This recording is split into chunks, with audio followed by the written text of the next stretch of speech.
Hello, both sides of the conversation family. We welcome you to this virtual space crafted especially for you. My name is Jada Curry, and I'm both sides of the conversation's marketing director and graphics design specialist. I want to take some time to ground us all as a community into this space we are about to open up in, so let's go through our community standards. Both sides of the conversation is providing a safe and honest space for open conversation, so we ask that you all be respectful of that. We also ask that you be respectful of each panelist, host, and participant. We do encourage healthy debates and conversations. Don't personalize anything with anyone. This includes name-calling, bullying, trolling, or shaming. This will not be allowed or tolerated. Your perspective is yours. It is not a prescription. You do not have to agree, but show respect.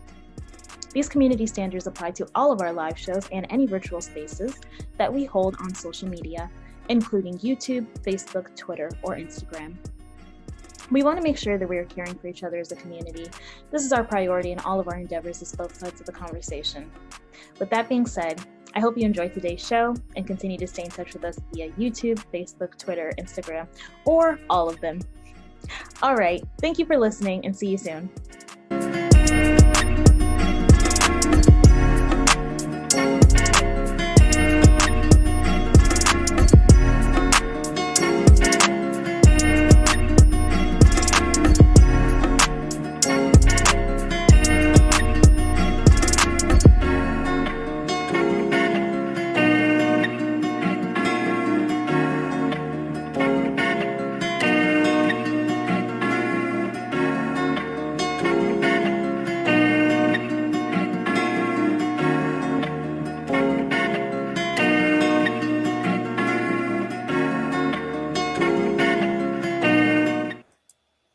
Welcome, everybody, to Both Sides of the Conversation. I'm John Henry, Executive Director. Today is Tuesday, so you know what that means. We're going to have another Hidden Gem segment where we will continue to highlight our Black and Brown businesses, as well as uplift those community leaders who are doing positive things to impact our community. And tonight, we have some phenomenal Hidden Gems. Can't wait to bring them up tonight. Community, you are blessed to see some of the work that these organizations are doing to impact our community. So we'll be getting them up shortly. But before we get started, we want to go through our community announcements, go through some of our spiel that we do every week to let community know what's going on. But before I get started, I have to be a fair sport. And to Ryan Russell and to Mary Rivers and to all the Packer fans, how about those Packers? I hold my end of the deal. The Packers beat my Niners this week, so I'm live and I called it out. Shout out to the Packer fans, and the Packers beat my Niners this week, but we'll see y'all in the future. But I did my part. I hold my end of the deal, so I had to get that out the way because I didn't want them to say I wasn't a man of my word. So I gave it out to all of the Packer fans out there. Y'all got us this week. We'll see y'all in January. With that being said, I want to jump into a couple of community announcements. Very, very important stuff. and just want to get this information out to the community. Today in New York, that vaccine mandate for healthcare workers have led to a number of suspensions, and a lot of people were laid off in New York. We know these mandates are coming across the country. I know a lot of people are opposing getting a vaccination, but New York has already taken a step, and a number of unvaccinated healthcare workers were suspended, and some were let go today. And I know it's going to start happening across this country as these mandates go into effect. I know a lot of people oppose it, but please think about it. As our country right now, we're going through a number of things, and having more people out of work, losing income is going to be hard and stress on the community. Not here to push or force anybody to get vaccinated, but just understand some of our frontline workers and some of these important positions that people hold are being impacted by the mandates, and it's happening state by state. So just wanted to put that out there. It's happening. Also, the Republicans have blocked the bill to fund the government and suspend the debt ceiling. So right now our country is on the brink of a partial shutdown. The Republicans blocked the House. It's a lot of mess with this financial stuff. I hope they can get something done. Right now is not the time to be playing politics with people's life. Or we know that we're being impacted not only with COVID, unemployment, housing, different things that's impacting this country. And the last thing we need is the government shutdown to impact federal workers, contracts, and things of that nature. So hopefully everybody gets out there and knock on their elected officials' doors and tell them get a deal done. And hopefully in the upcoming days, we'll get some of that good news. If not, we might be looking at a disaster in this country, even worse than what we're dealing with.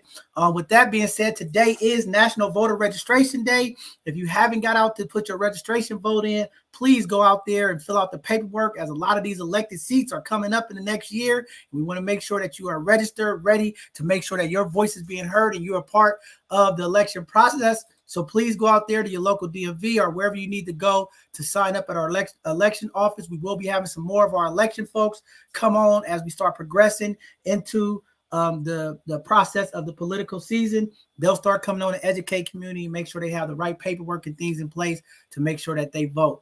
With that being said, the Bayview Hunters Point collaboration with the Park RX is still hosting a zero waste gardening workshop located at Heron Head Park at the Eco Center in the Bayview, 32 Jennings Street. Please reach out if you want to be a part of that. Some great work that they're doing with the youth and getting them in our community. Phenomenal stuff that the Eco Center is doing. The Phoenix Day Block Party is coming October 17th. Community, go out there, be a part of it. We'll be out there, both sides of the conversation. Great event. Go to the SF Block parties / block party and get more information, and we'll get it up on the screen as we go through tonight's presentation. With that being said, this Saturday we'll be out with the City Eats. We'll be feeding those in needs again, as we do every first Saturday with the City Eats. We'll be at 164 6th Street, and we'll be down there. We're looking for volunteers. We need waters as the temperatures are increasing. Right now, we need to get some water donations, some support for community for water. But we'll be out there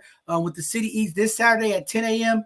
to about 2 p.m., 164 6th Street. We'll be out there this weekend for First Saturday Feed. Also want to give a huge shout out to the East Oakland Collective as they continue to bless the community and feed those in Oakland. If they're looking for volunteers, people to support, please go to the East Oakland Collective as they're feeding people throughout the week. And they're doing a phenomenal job of impacting our community. We want to support all of our people, no matter if you're in San Francisco, Oakland Bay Area, and beyond. We want to get behind those folks and support those movements to make sure that we impact our community. And then there's a call to action for tomorrow. There's some public hearings happening in San Francisco about Prop C. We need some support. Some of our mega Black folks, some of our reentry folks are having some conversations at City Hall. We need all community to get involved. Let your voices be heard. As Westside Health Center is doing a lot of work to help those in need when we talk about substance abuse and reentry.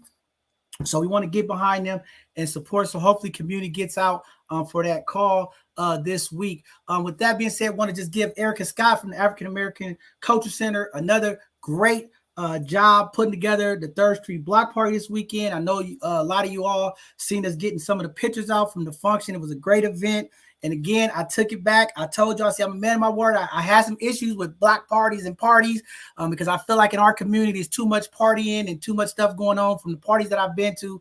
But I got to give a huge shout out to Erica and Evan Glenn for putting together a great event I was out there. I felt the vibes. I felt the energy. I felt the love. I felt the healing. I felt the connection with the brothers and sisters of the community.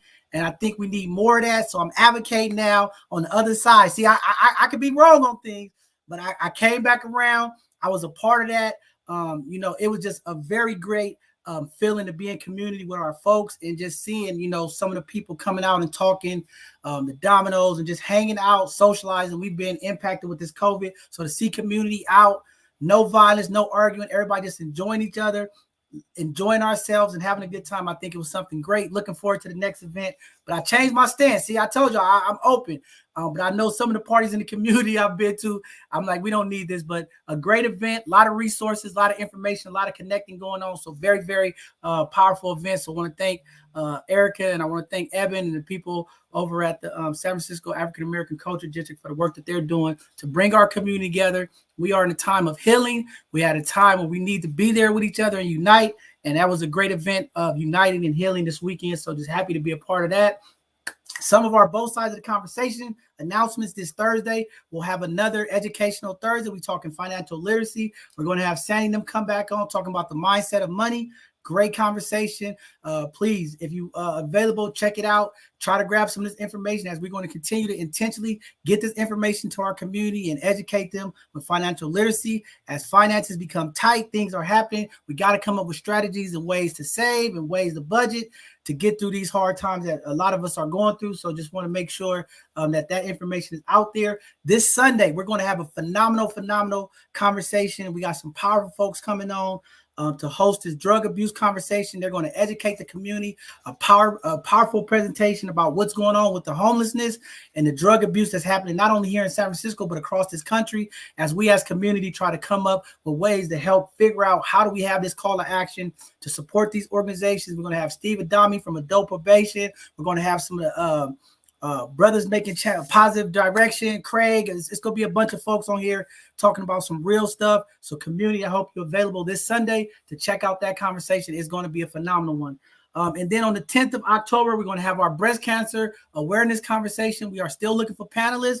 We got a couple of folks. We're trying to get some more of the doctors to talk about this breast cancer awareness. This is a very, very important conversation in our community as women of our community are being impacted, especially during this COVID. A lot of it's not being talked about, but we want to highlight the breast cancer issues that's going on in our community. On the 17th, we're going to have the Black Panther Party come on. They're going to celebrate their 55th anniversary here with us at both sides of the conversation. That's going to be a huge conversation.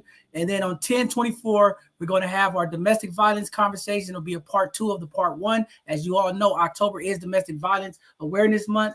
And we're going to have a conversation with some survivors and some organizations who deal with domestic violence. And then the last Sunday of the month, we'll be dealing with microaggressions, talking to some of our HR folks and some of the people to talk about what's going on in the workplace, the microaggressions and some of the things that take place in the workplace. So great conversations coming up. With that being said, I'm going to close my mouth now and get into our hidden gems tonight, but we have to get those community announcements out to community. So with that being said, we're going to bring up our first hidden gem tonight.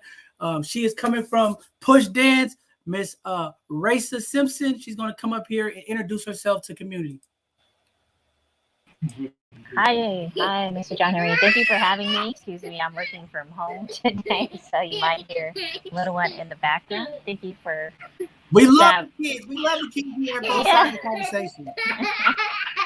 A little laughter.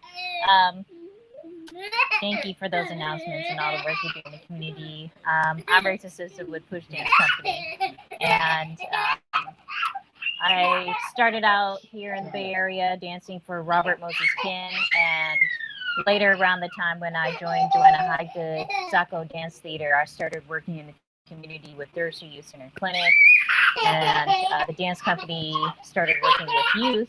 And so we're also a part of the Dream Keeper Initiative. And for myself right now, I'm a lecturer at San Jose State and currently at Stanford right now lecturing for the fall. So I'm grateful for them to be supporting working artists in the community, and they know the work that I'm doing out here with the Dream Keeper Initiative. So it's been great to, kind of make that bridge and that connection there with the students there. So Push Dance Company right now.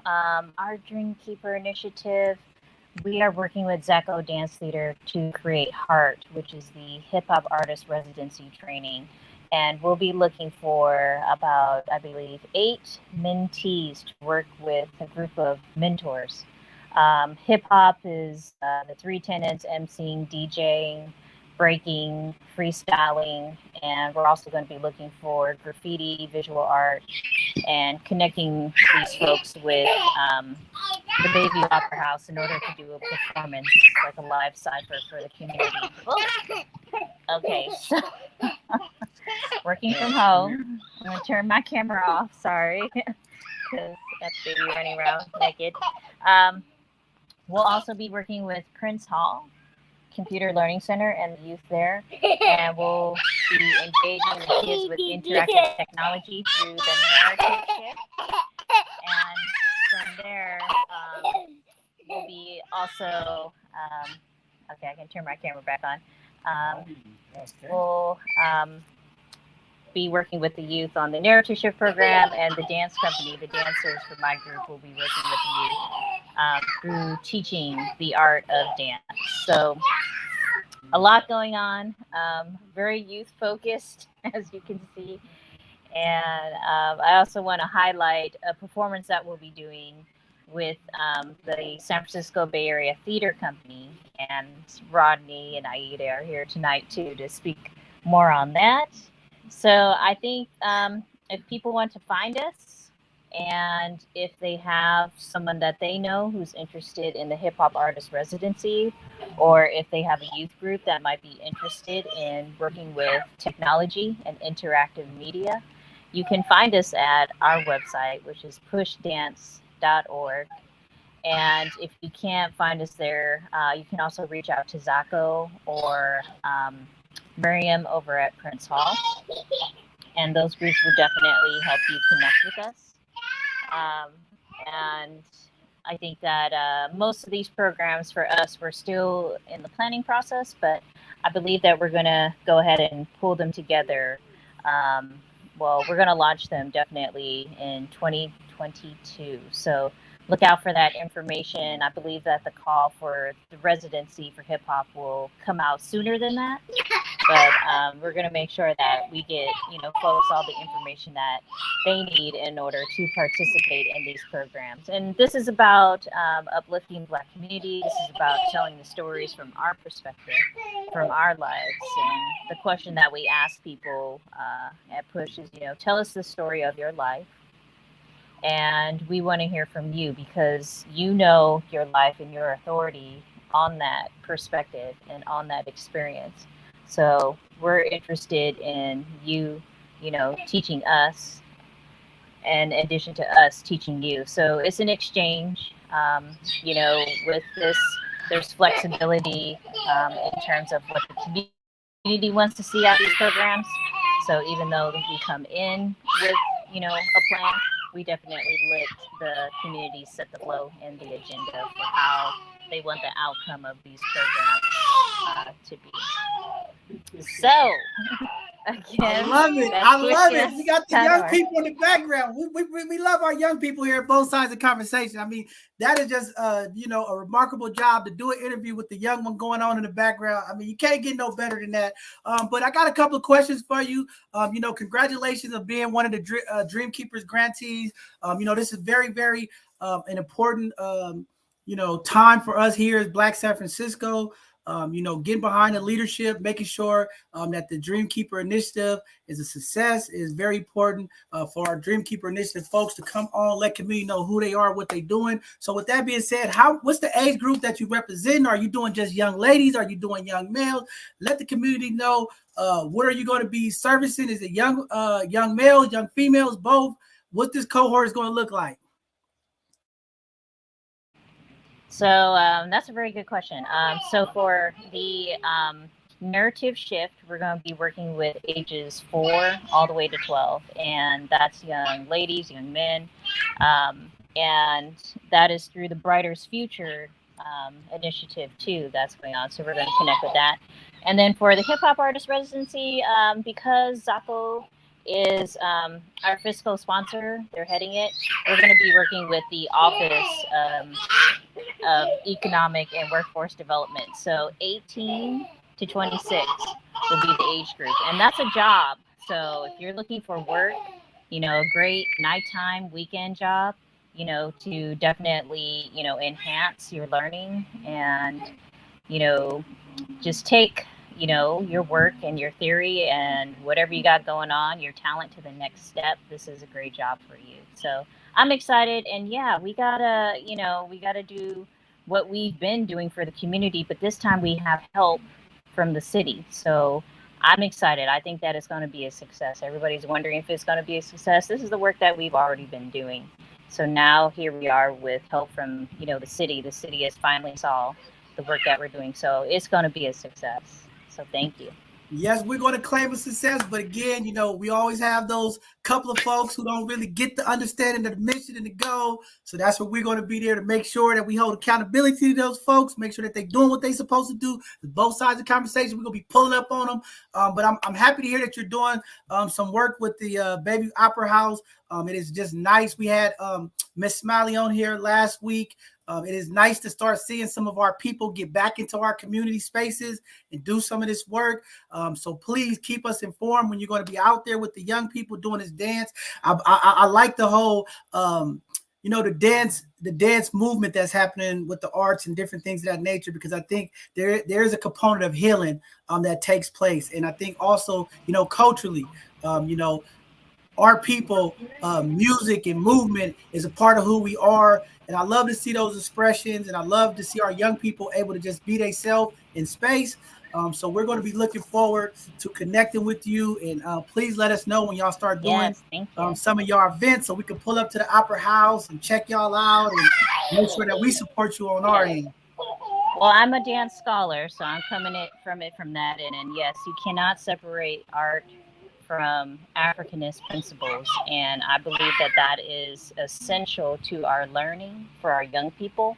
When people go into the communities to teach, we have to understand that art is essential to African culture and African descended people. Thank you. Man, definitely powerful stuff.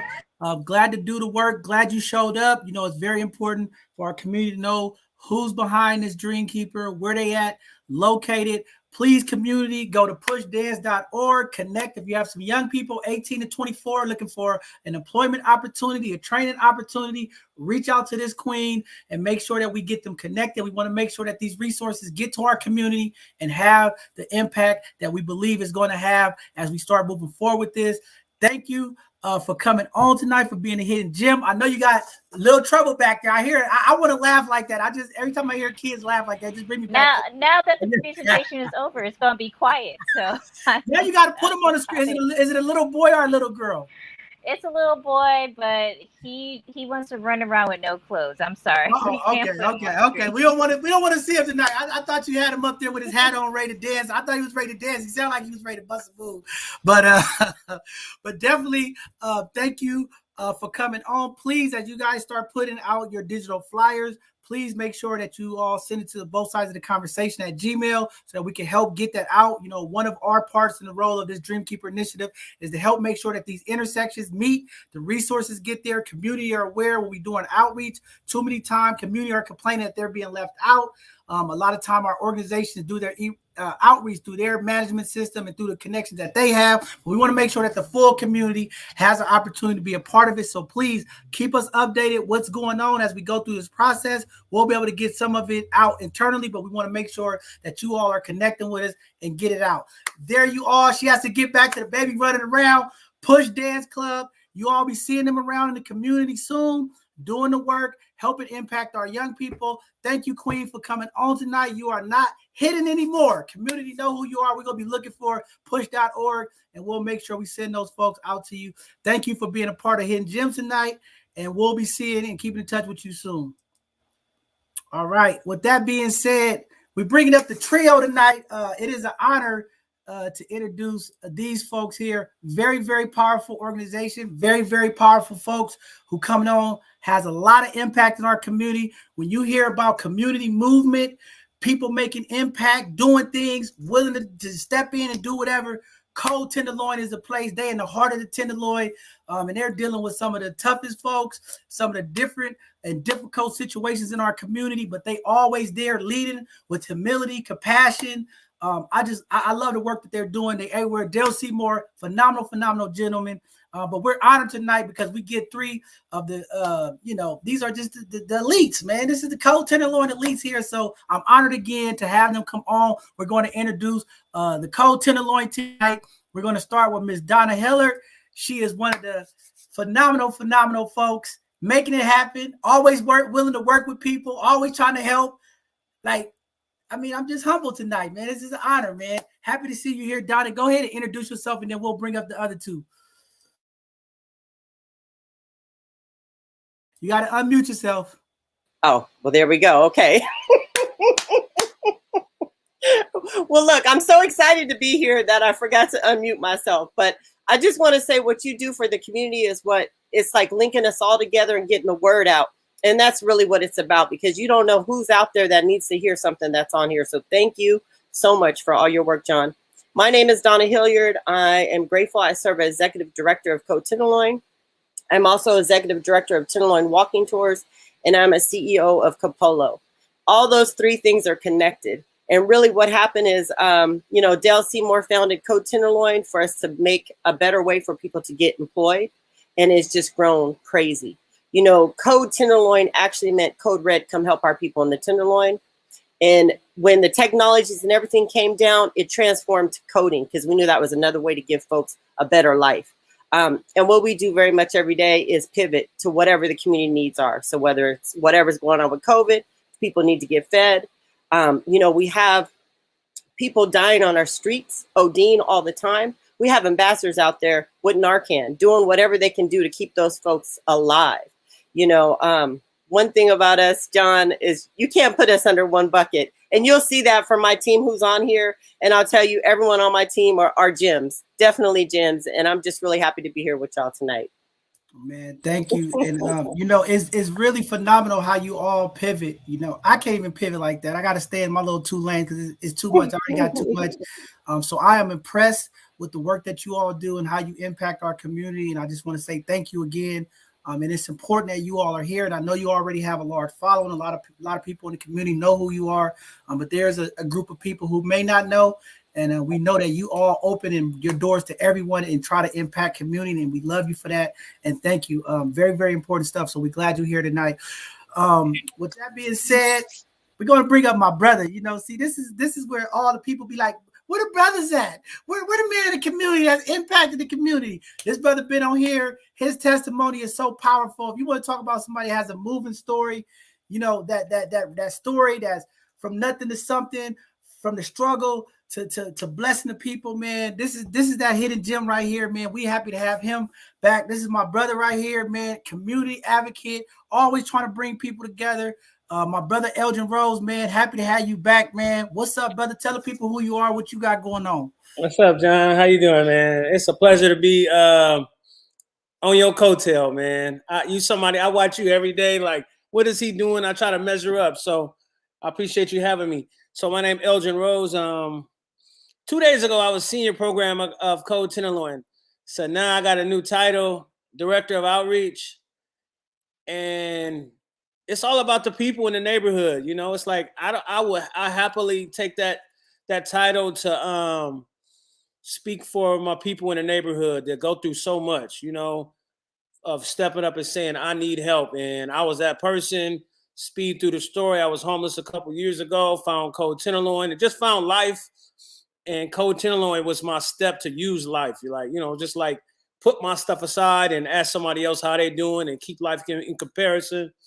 So I'm excited just like every day to just work for an organization that stand alone and just cares for people and ask them what they want instead of what we want to give them. With that being said, I'm also an executive director myself of a new organization called Fathers to Founders. Kind of like my life and story right now. I want to be a founder I want to be a business owner. I want to be a founder. I want to teach my kids what it's like to not always struggle and go after what they dream for. So I'm just happy to be here and Yep, I'm just happy to be on the panel with my boss and Antoine and you guys, and yep, just happy to be here. Man, powerful stuff, man. You know, Elgin, thank you for your leadership, brother. You know, it takes strong Black men in our community to help move. You know, our queen's been holding it down, and it take brothers, man. And I've watched you. I've been on calls with you. You know, you always talking about how do we come together. You know, and this is very, very, very important stuff, especially in these times we are in. We got to let the pettiness go. We are in crisis. You know, and I hear people in the community fighting and complaining and going through their trips, and we know mental health is real. Like, I don't have time for it, right? I'm like, I'm either here to support or I got to move on. And I know that's how you are. You always willing to collaborate with people. Man, powerful stuff, man. Thank you for your leadership. And, you know, I'm just happy to have you here again tonight, man. And we're going to talk about all of the phenomenal stuff y'all got going on. But I will be at the Father's Day function. I know I've been telling you for weeks and my schedule, but I will be there. And I hope once you get the virtual thing, I get there before because I want to do something in person.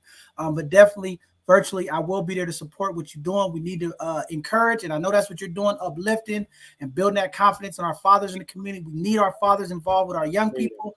I look around what's going on with our young people, and it's a lot of this stuff is happening because we don't have dads in our house or we don't have dads involved. And we just got to make sure, even if the relationship don't work, how do we as men continue to impact our young people and our kids and people in the community? So thank you for what you're doing, brother. Great work, great stuff.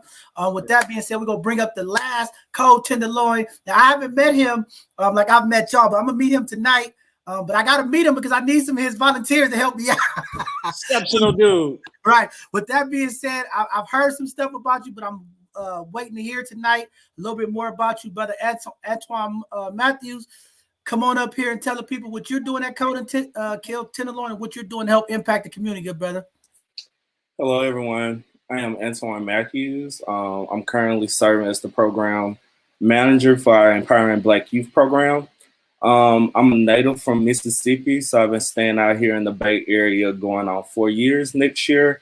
And some of my expertise focus on public health, technology, nonprofit management, and science. So I utilize my platform to merge between the Black community and understanding the scientific community. So not trying to exploit our community, but actually utilizing my knowledge to further our community. So after this, I'll be presenting a short presentation to give you all a little more insight about our Empowering Black Youth program. Man, that's phenomenal, man. So let me just tell you something. I don't know if you've been watching us. We got a large following in Mississippi. We done had about 3, 4, 5 weeks in a row of people from Mississippi. We have a phenomenal connection down there that we've been connecting to highlight our people in Mississippi. I've supported some of their stuff. We got some sisters down there clicking that. We going down there and we gonna tap in with them. So you got some folks from Mississippi that's out here that's go see this. We got a nice little following down there. Thank you. Watch out for Antoine. I'm telling you, he might be the next president. I'm telling you, watch out for Antoine. Don't let the toothpaste fool you. All right, you want me to go ahead and pull up your slides, brother? Yeah, I can start. Okay, I'll pull it up for you. Bam. Okay, as stated, I'm Antoine Matthews, and I wanted to talk about our Empowering Black Youth program that we started this year at Code Tenderloin. To give you all a little insight, we utilize a mixed method research approach, the community participatory research. And if for you who don't know, that's research utilizing community members and stakeholders to create outcomes in our community. Through the Empowering Black Youth program, we are working with San Francisco Department of Public Health. They granted us in the month March through July, $50,000 to create an internship to address public health and technology education. Through our cohort, we were working with 7 Black youth through the age range of 13 to 20. We had 2 Black males and 5 females. They created a public health toolkit, and I will show you some of the information that they created throughout this time. Through this internship, it was the idea that African-American youth are usually exposed to internships later on throughout college, and we wanted to create a platform to allow African American youth to be exposed to internships before they enter a four-year college. Some of the skill set that they utilized and learned was qualitative and quantitative. Throughout our internship, we utilized 28 in-depth interviews and focus groups throughout weekend Zoom calls. They were 6 hours apiece, and it was a 5-month program. And throughout those engagements, youth learned information from public health, reproductive health, sexual health, LGBTQ plus health, film, and technology. Throughout some of our data, we came up with a database display table and end of day videos. I'll talk about some more of that information at the end of my presentation. And they also learned quantitative methods. Throughout this, we measured them through our data evaluation sheets. And throughout the internship, the youth created 40 pieces of content. And we utilized Microsoft Office, Google Suites, YouTube, iMovies, Adobe, and different platforms that related to the youth using technology to build out their public health toolkit. Here are some examples of the information that they built out. So they built a calendar, and throughout the 12-month calendar, each month has different focuses. As you all can see, on the October Mental Health Illness Awareness, World Mental Health Day, as we were talking about domestic violence, National Day of Action to End Violence Against Women with HIV, and different aspects to show you some platforms on how we utilize healthcare to merge into our material. As you all see the documentation and the results, this was created by some of our Empowering Black Youth interns that came up with the method, and they actually created the art design. So everything that you all are seeing right now were created for and by Black youth. Here's another example giving you the different levels of diversity that they created throughout the calendar to just give you all some insight. And this was something that they created using YouTube and Google Excel. So they were able to come up with learning how to code, and they coded all that information to create the Empowering Black Youth word search. As you all can see, HIV, HPV, and this was to give them the platform for them to use public health and technology and merge their own equipment. We also came up with 2 articles that I'll share in the chat for you all to be able to check it out for yourselves. And then our next steps, we are getting ready to present at the ETR Youth Tech and Healthcare Global Conference. Now our youth are recognized for San Francisco Department of Public Health, California Health Department, the CDC, and now they're recognized on a global platform. We'll also be presenting in December for the United States Conference on HIV and AIDS. And throughout this 5-month program, as I stated previously, this is our first cohort, and they have been recognized on multiple platforms to demonstrate the importance of Black youth being exposed to internships early. Also, with additional funding, we have received $250,000 from San Francisco Human Rights Commission through the Dreamkeeper Initiative. As my previous colleague who spoke first at PUSH, we are part of the Brighter Future Initiative. And through this additional funding, we'll be able to pay 10 Black youth between $6,000 to $7,000 for the 5-month program. Along with throughout this program, we created a fellowship with the additional funding. So some of the colleagues who are cohort that was a part of this earlier this year, they'll have an opportunity to make $10,000 a piece as being fellows as they'll go through and teach some of our upcoming youth about some of the platforms and teaching them. For more information, we'll also be doing a town hall meeting on October the 12th from 2 to 4 p.m. And our second cohort for the Empowering Black Youth program starts in January 2022. Thank you all. I'll provide my information below in the comments, just in case you all want more information about the application process and when we'll be accepting students. If this is something that you all are interested in, please reach out to me directly. Thank you. Wow, phenomenal stuff. See, let me tell y'all something. Now, I'm a little upset because we should have had the young people tonight, but that's all right. We'll get them after they go through the program. But I want to say this, very powerful stuff that you all are doing. And this is why it's important for you all to get here so community can see, first of all, our young Black kids are smart. They talented, and a lot of times we don't give them the praise. We don't give them the recognition. We have phenomenal young people, but it's our job as leaders in the community, our elected officials, to invest in them, to bring out the best in them. And I always tell people, every kid is not going to college. That's not for everybody, but we need trade school. We need coding. And this is why I'm so happy with Code Tenderloin and what you all are doing, is because you are thinking ahead, right?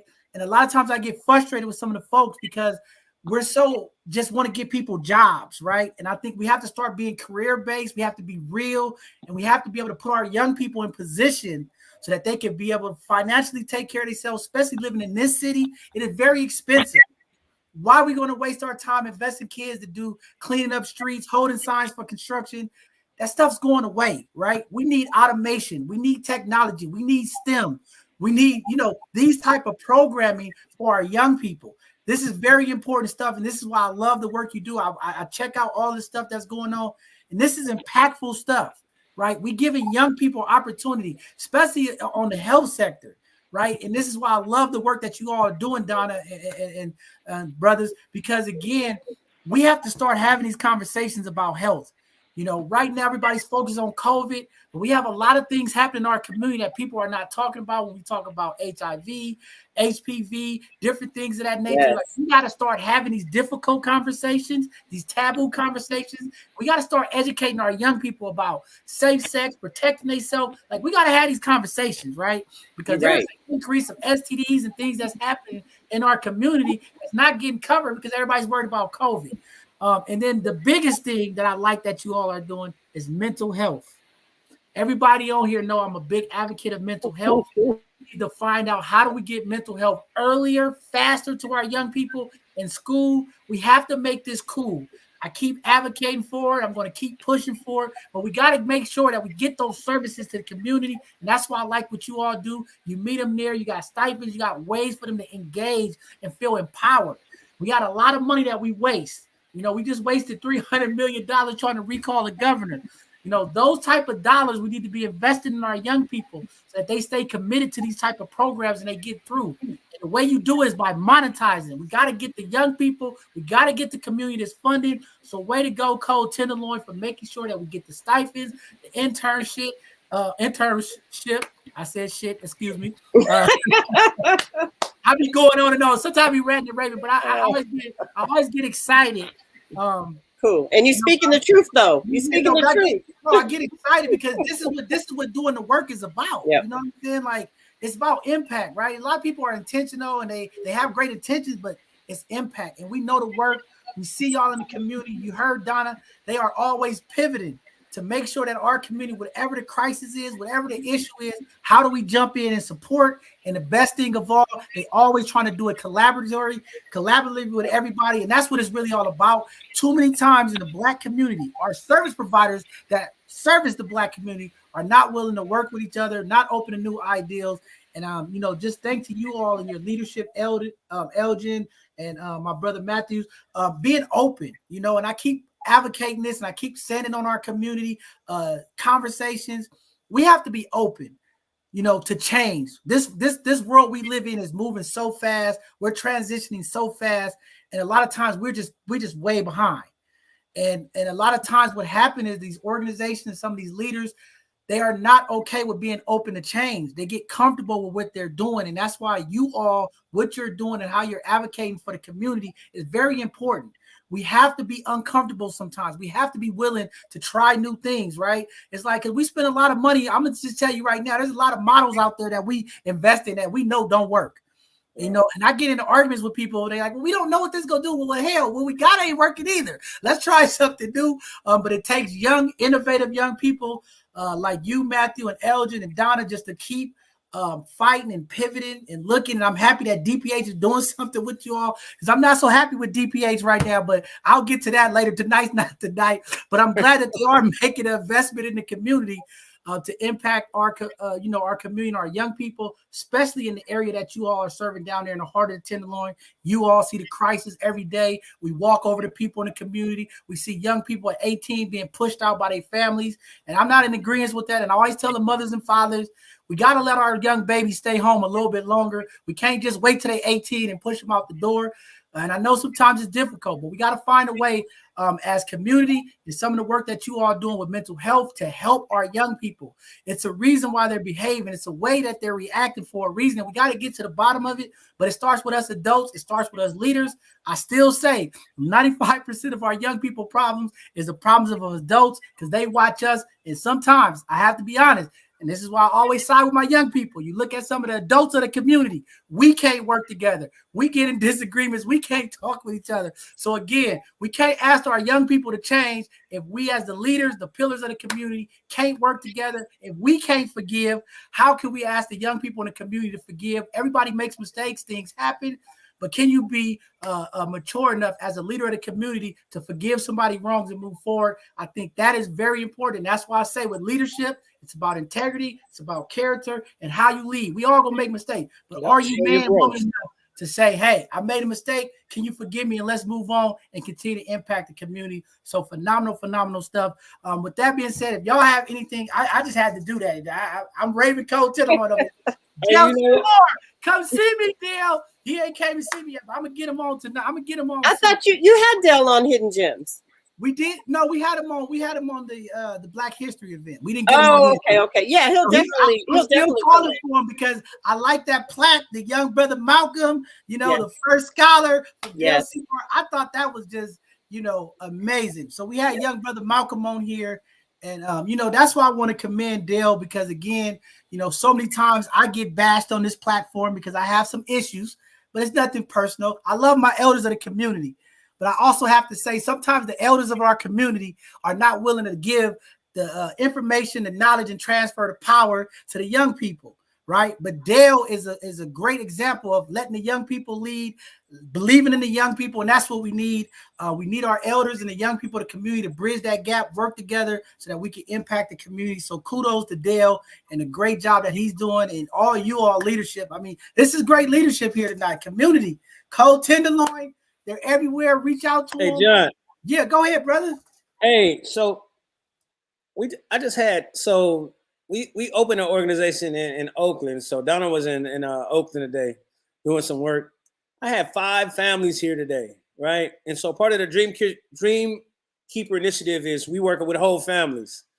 So it's so cool to be able to talk about the youth thing that Antoine was talking about, the father aspect, on the organization that I got going, and just everybody else in the living room, And so and it's almost disbelievable because I was telling people today, it almost seemed like they was answering the call to just get maybe a little help for some food. And I'm like, no, we ain't just trying to give you no food. That's the easy out, right? Give you some food and how you walk away. But we trying to figure out what everybody going through and how everybody can step it up just a little bit more today. So I think it's exciting. It's never been done before, John, right? So what we're doing is a pilot that's led by Director Davis. We're working with James Bagola, Uncle Stank, and a couple other, Siobhan Hunter from Potrero Hill. But what we're doing is we're serving the whole family. And it's whoever you consider your family. Now think about that, how deep that is, right? Because we know in our community, we got 5 cousins, we got 20 uncles. You know what I'm saying? Yeah. So by helping one person in that family, we know it can be a trickle down, but why not help everybody in that family and do some real deep work? So we are so excited about this because at Cole Tenderloin, we serve 13 and up. But honestly, we do serve the whole family because we know it doesn't stop with just the mama. It doesn't stop with the father. It doesn't stop with the kid because it's all connected. And the more we can do the healing within that circle, the better it is. And so we're so excited to do this work. It's a pilot, but we know we're going to blow. We got so many families coming to our door, John, that are asking for help. I had a mama tell me, I just really wanted to get my son to college, but didn't know how to do it. What? So we're going to keep doing this work. With our youth program, I just want to put one other thing out there. We are taking risk and doing different things. So right now we have an AI and robotics program. We had our first cohort this summer. We had 55 students go through. We were able to now, for this next cohort of robotics and AI, set up 7 internships with some huge, huge companies. Do you know what I'm saying? If we would have never took that risk and ran that course, we wouldn't be sitting here talking about we're going to have 7 Black youth go into internships in these amazing companies. Like, come on now. If anybody wants to volunteer with us, anybody wants to learn more about us, come down. Yeah, you can go on our website. Our website ain't going to tell you everything we're doing. Our website, technology can't keep up with us, man. I'm trying to tell you, come down and get some of this goodness. Share a meal with us because we always eating. We always got something good going on. I tell folks all the time they want to join our program. And they call me on the phone. I say, come on down here. Because once you get a feel of what we're doing, we're really going to embrace you and love you. You know what I'm saying? And that's what it's about. And I'm sorry, I could go on and on, but I'm just like, come down and meet us. 55 Taylor Street. We're open all the time. If you want to call first, you can call 510-240-2735. Happy to have a chat with anyone. And we collaborate with everybody. Man, phenomenal stuff. And I have to co-sign that. See, I'm gonna be real because we don't do none of that fake stuff here at Both Sides of the Conversation. From day one, Donna been just, how can I help you? How can I support you? This me. Like, whatever you need, how can I help you? So this is real testimony. So this ain't no scripted nothing. This is real. This is real people. This is why they here. Y'all know at Both Sides of the Conversation, we don't play that stuff. We keep it authentic. We keep it real for our community. We ain't trying to be CNN. We ain't trying to be Fox News. We trying to be for our people. And this is why we connect with phenomenal people like this. And again, all I can do is co-sign it. Thank you, Donna, for always just being real. And anytime I've reached out to you, you've responded. And, Elgin, just, man, and Brother Matthews, I'm going to be reaching out to you. I need some support. You know what I'm saying? I need some people to support Both Sides of the Conversation. We ain't where we at yet, but we're going to be there, but we're going to be there with y'all. And, we need the community to continue to support us. This is what it's all about.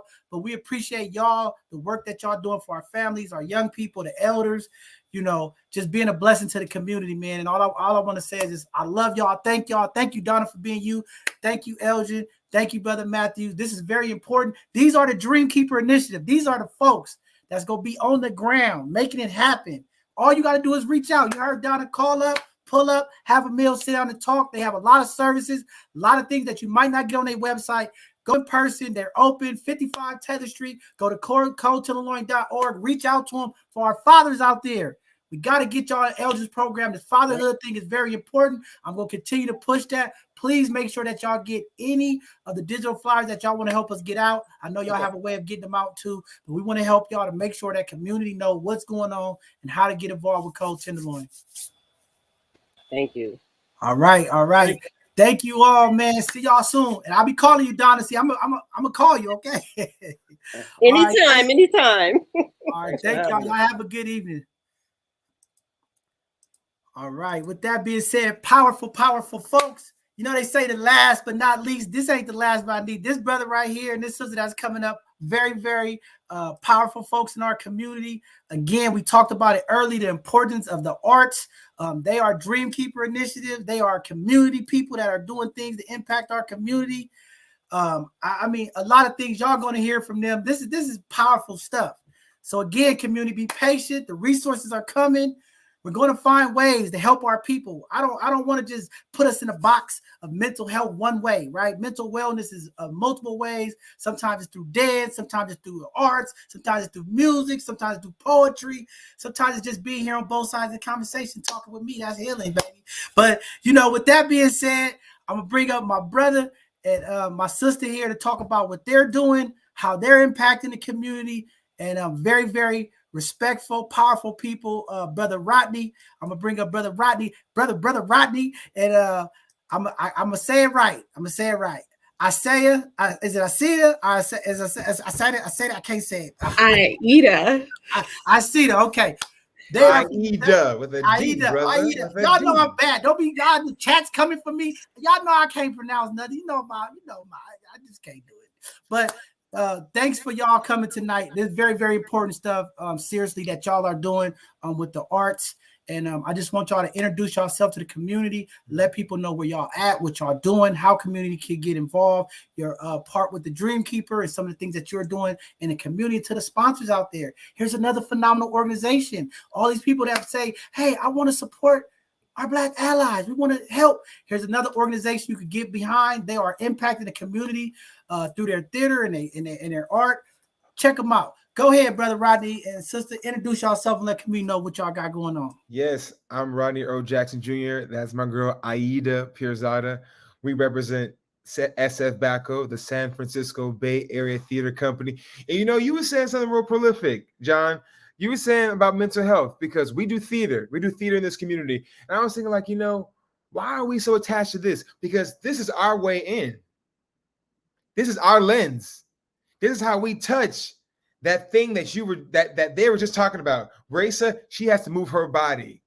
Del Seymour and the people just came up. They talk to people who are the most hurt, mental health, who are directly hit. That's their way in. Our way in is telling stories. My girl Aida Pirzada is one of the best playwrights I've ever met in my life. She writes and weaves scripts. Y'all don't even know.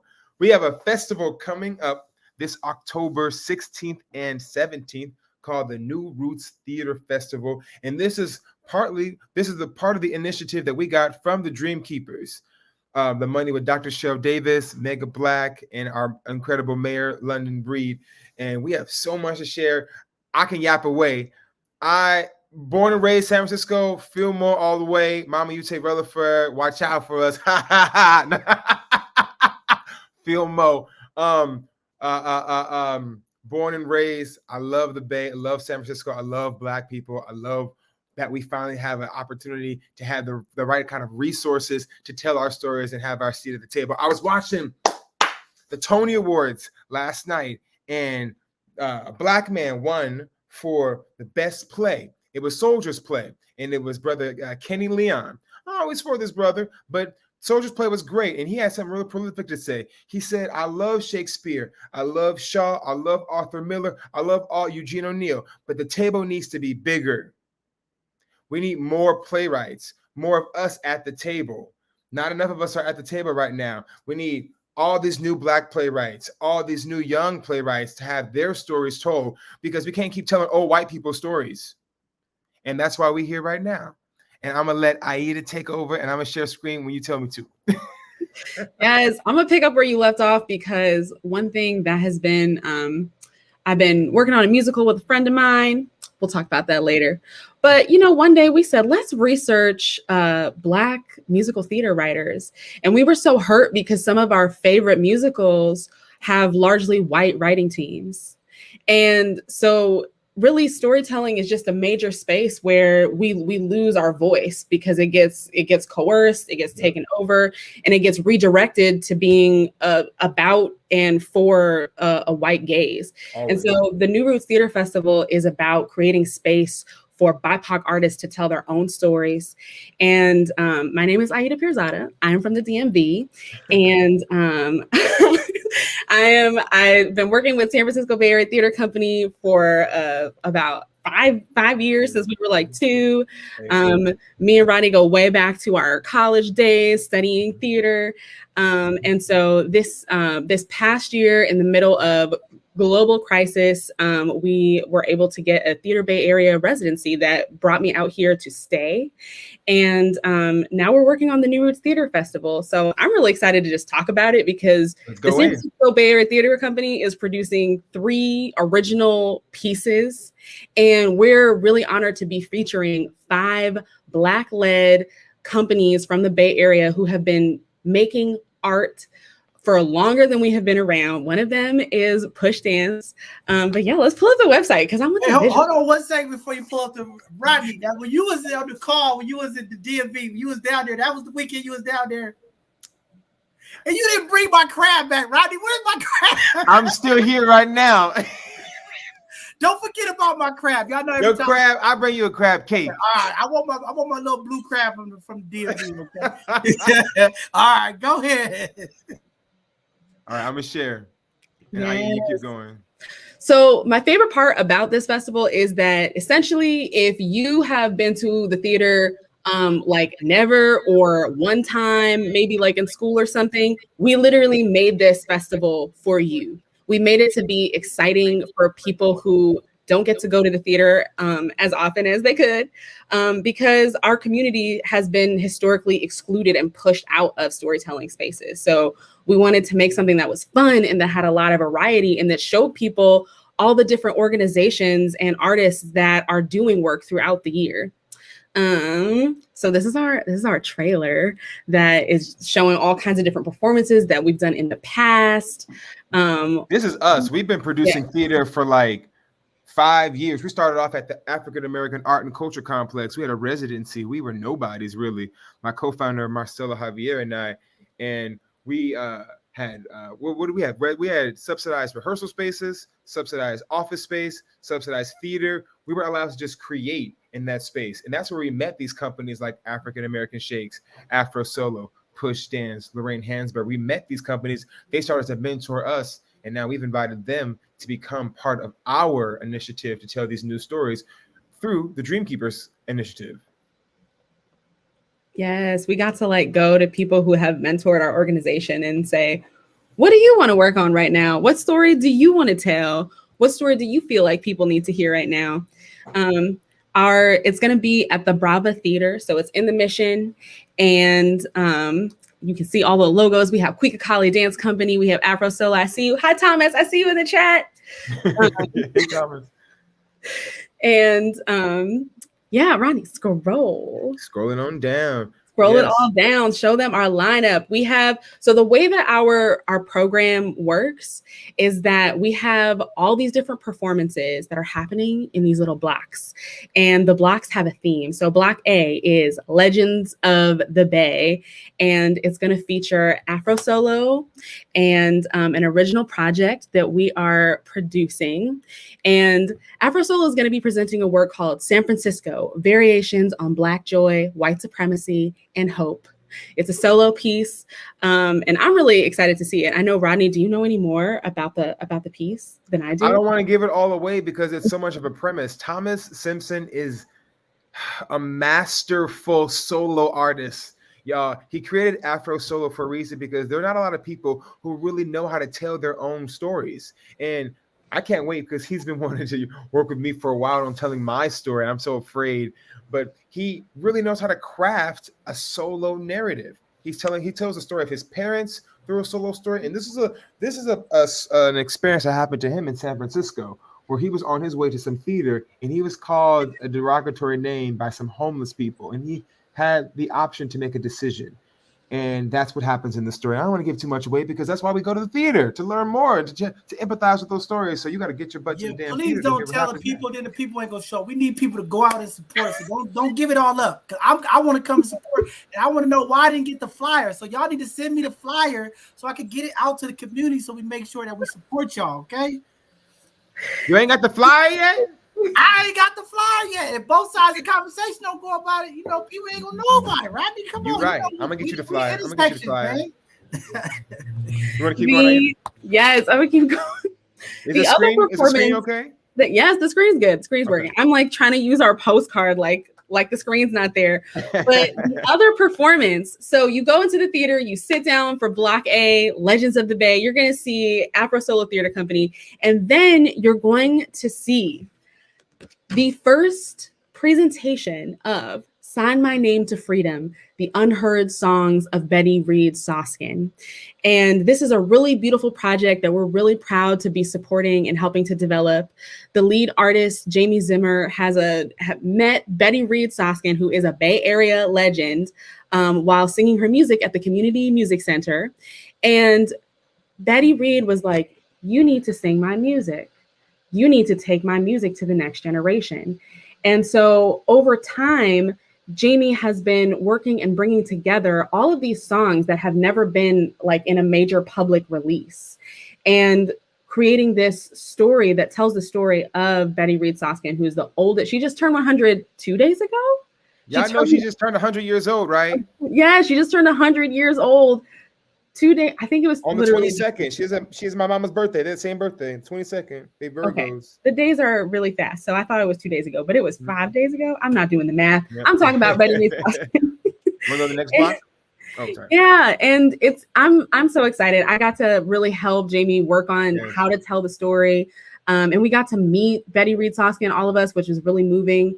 Joanna Highgood's working on that piece too, who Raisa was talking about, who works for Zacco, that company that she's finding the those mentors for to do hip hop dance. That's Joanna Highgood, who runs Zacco, and Joanna Highgood is one of the co-creators of Sign My Name to Freedom. So we're like deeply woven and interconnected here with our projects. Yeah, I'm feeling left out, Rodney. Because you up in here right now? What are you talking about? She ain't on my platform yet. Why is she a woman of the community? She ain't been on both sides. I'm holding you accountable for that. Brother Thomas, I see you in the chat, Brother Thomas. It's time for you to come on too. What did Thomas say? Thomas talking in the chat. Keep telling the truth. Thanks for the compliments. All right, we'll keep going. All right, next is the Black Afrofuturist Journeys, Aida. Yes. Oh my goodness. See, we do know, and that's Push Dance. Is it there? I know we do know what they're performing. So, Push Dance is being gracious enough to share with us a snippet of a dance piece that they're going to be developing for 2 years, is what Raisa told us. It's called Emya Expedition, and it's an exploration of a Afrocentric myth in which all people go on a journey. And I'm really excited about it because it sounds sounds like something I'm so into, which is why the play that I am working on is going to be in the same block. That's your boy. Joaquin Afrofuturist Journeys. Is that Rodney Earl Jackson Jr. there? Oh yeah. What was that? So Rodney is actually going to be starring in this play that it's a story of a child of the sun god who's going to be played by Rodney Earl Jackson Jr. And he grows up hearing that his dad is the sun, and they're kind of like superheroes, kind of like they can control light. That's what they are in my play. It's kind of like, I don't know, it's like Marvel, but fantastical and earthy. Now, Aida wrote this. The person talking to you wrote this one. She wrote this play. Yeah. So retell it. And I'm gonna explain it to y'all Black people. This young Black man is looking for his father. He's looking for his dad. That's what's going on.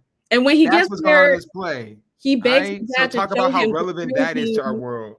That like he's his dad, and when he does, things go awry, and that's what the play is about. Amen. Black C.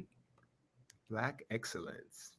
I'm so excited about all of these Blacks. We have the African American Shakespeare Company that's going to be presenting the complete works of William Shakespeare, abridged and revised, which is 3 actors taking on like all of Shakespeare's plays in a really short amount of time. They're going to be doing an excerpt of it. It's really funny. It's a great introduction to a writer that a lot of us have a really contentious relationship with.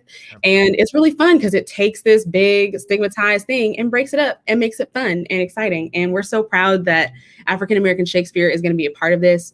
They've definitely, as an organization, like been there to be like, how do you fill this out? How do you do that? And so it's a real honor. Sherry Young has been instrumental for us. Marcelo Javier and I, my co-founder, she literally handheld us. She is one of the reasons why we made it to 7 years old. You know, a lot of young companies like ours, especially owned by people of color in this crazy capitalistic city, don't make it this far. And because of Sherry Young, I can definitely say SF Backco made it this far. Yes. And along with African American Shakespeare, we have the Lorraine Hansberry Theater Company that is going to be presenting an original work, another sneak peek, and it is called In the Evening by the Moonlight.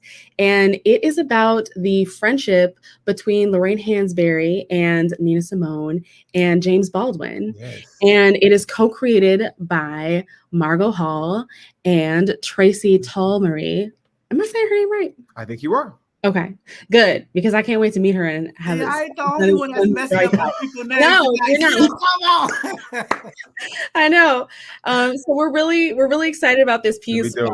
When we met with Lorraine Hansberry and asked Margot, well, what is something that you feel like represents you and what you want to talk about and what you want to share, we were all just so moved to hear about these friendships of these enigmatic like figures that shows them as real people, like having fun and questioning things. And I think that's so validating and important for people to get to bear witness to. So that is Black C. And then we have Black D, reimagining Americana. Amen. We have Mexico Lindo y Querido, which is a dance piece that is put together by Cuica Cali Ballet Folklorico.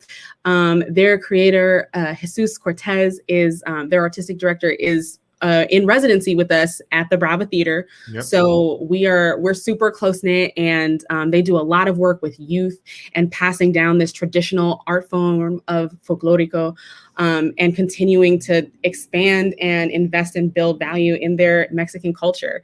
And so we're really excited to have something that really when we see it, we're like, this is theater. And we're so proud to have both Push and Cuica Cali really defining that, because we know as Black people, movement and dance is a big part of how stories have been disseminated over time. And that's something that's been erased by white supremacy. And so we're really proud to be featuring Cuica Cali because they go so hard for youth, and because their work is beautiful.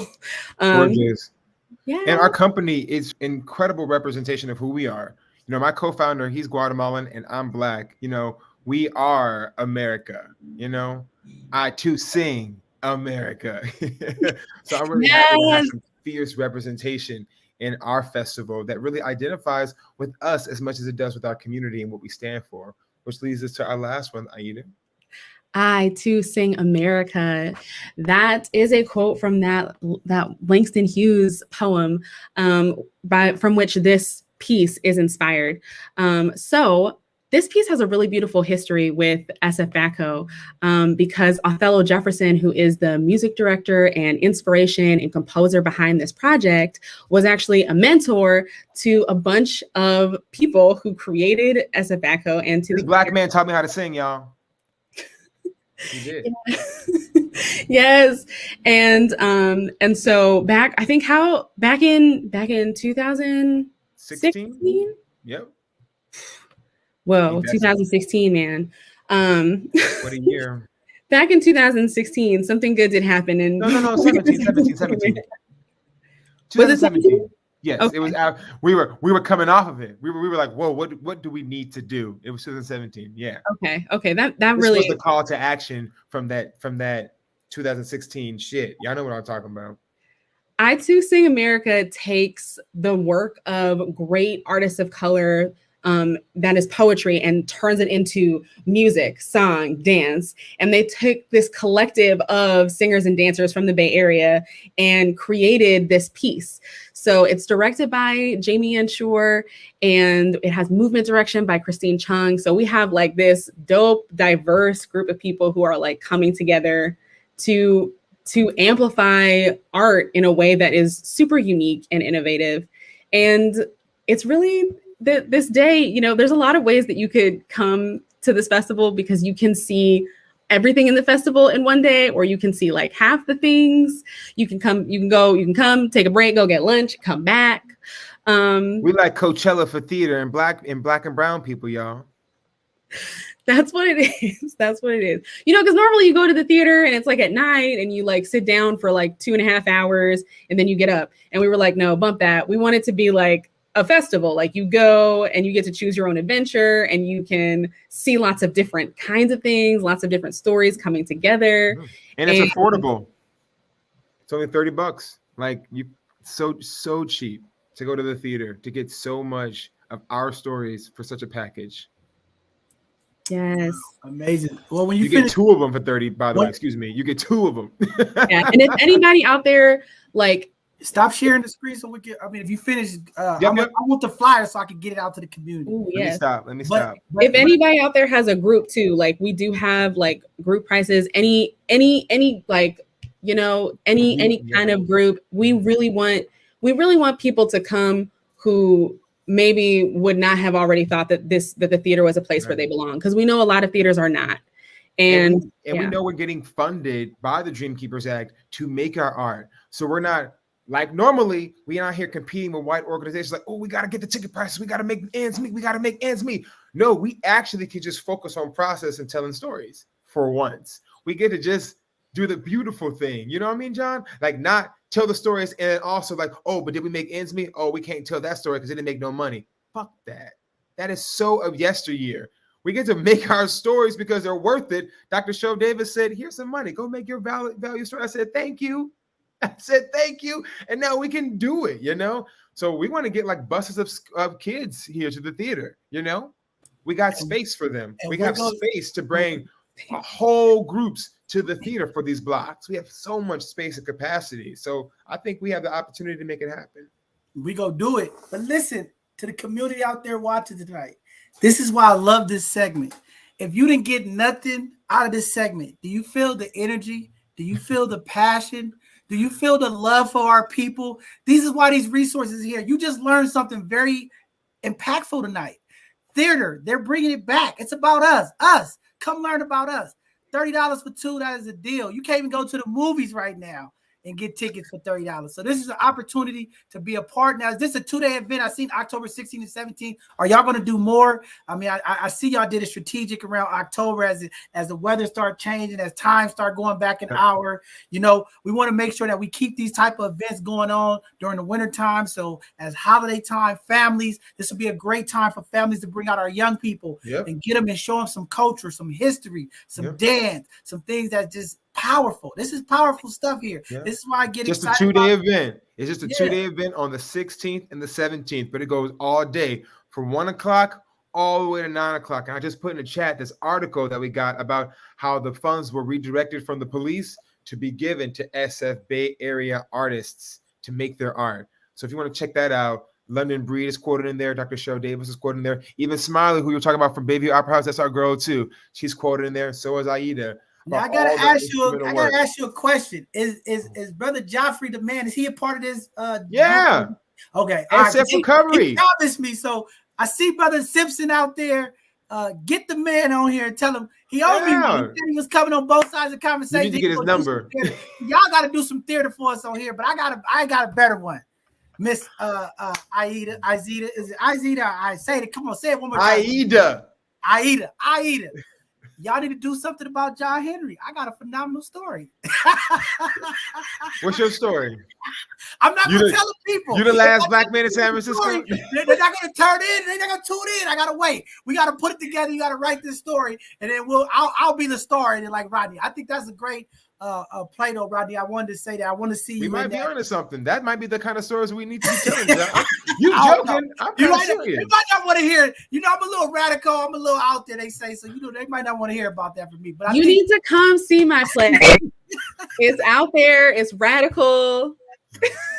I need that. I'm asking for it. I've been radical all week. I was on the call with Director Davis today, and I said, you know, one of the things in our community we need is radical obedience, you know, and from our ancestors. And this is what you all are doing, are being obedient and not giving up, you know. And as you said, systemically, they have taken our stories, taken us out of these areas. And, you know, that's why I appreciate Rodney and with the work that you all are doing, because it is about equity, right? And that's why this platform is so important. Because at the end of the day, it's about us, right? We're not the church. We're not CNN. If you want to come on here, I tell all the allies, y'all welcome.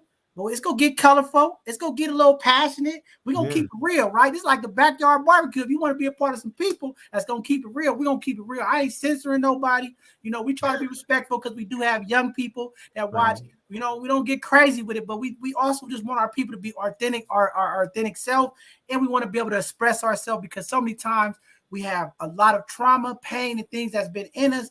And sometimes we have to let it out. And sometimes it's a little colorful. Sometimes it's not always the corporate model. But again, it's about uplifting our people, letting our stories being heard. I am happy to be a part of this Dreamkeeper initiative. You know, our job is also to help change the narrative, talk about what's going on from our voices. I think it's very powerful. As you said so eloquently, Rodney, leadership. And this is what I want everybody to leave with.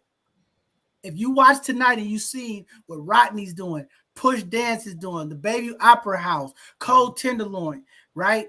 This all is happening because we have leadership in the city who looks like us, think like us, and are advocating for us. Forget the politics.